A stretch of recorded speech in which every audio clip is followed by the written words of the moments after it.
నవీన్ పొలిశెట్టి గారు అసలు ఆ డైరెక్షన్ ఏంటి, ఆ రైటింగ్ ఏంటి, ఆ కామెడీ ఏంటి, ఆ కామెడీ ఇస్తే నాకు పిచ్చెక్కిపోయింది అన్న. నవీన్ పొలిశెట్టి అన్న అసలు నువ్వు నేను ఫ్రెండ్స్ అంటే ఈ జనాలు నమ్మట్లేదన్న. ఒక్కసారి నీకు ఫోన్ చేస్తానన్నా, ఒకసారి నీకు ఫోన్ చేస్తానన్నా. అన్నా ఇటు కొట్టేసామన్నా, మామూలు లేదు మూవీ అయితే పిచ్చెక్కిచ్చేసాం. వేసుకోండి ఇది నవీన్ పొలిశెట్టి గారు, నేను ఫ్రెండ్స్ అవసరం మీరు నమ్మకపోతే సితార ఎంటర్టైనర్ మన నాగవంశీ గారు మీ అందరం కలిసి పెద్ద బ్లాక్ బాస్టర్ ఇచ్చామన్నమాట. చూడండి అవసరమైతే. ఇదిగోండి మేము ఫ్రెండ్స్ నమ్మారా, ఇప్పుడే నమ్మారా.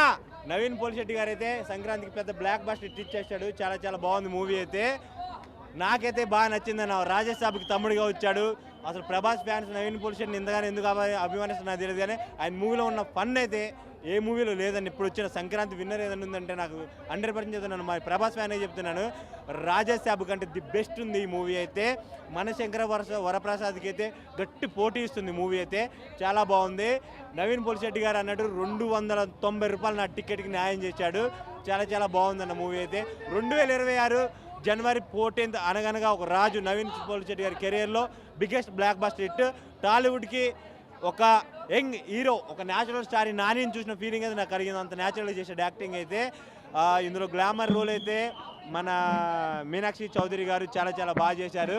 అసలు ఇందులో డ్యాన్స్ పర్ఫార్మెన్స్ అయితే మామూలు లేదన్న. భీమవరం బాల్మా అన్నట్టు అసలు ఆ డ్యాన్స్ నాకైతే మైండ్లో పిచ్చెక్కిపోతుంది.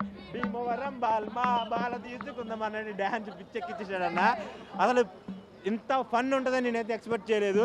ఏదో అందరు చెప్తారు రాజేష్ బాబు అప్పుడు మారుతి గారు ఇంటి అడ్రస్ చెప్పాడు అన్నట్టు, ఈయన కూడా సినిమాకి రప్పించుకోవడానికి టికెట్ల గురించి చెప్తాను అనుకున్నా, కానీ చాలా బాగుంది మూవీ అయితే.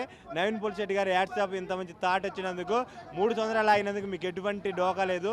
బాగుంది మూవీ అయితే. Super duper black buster.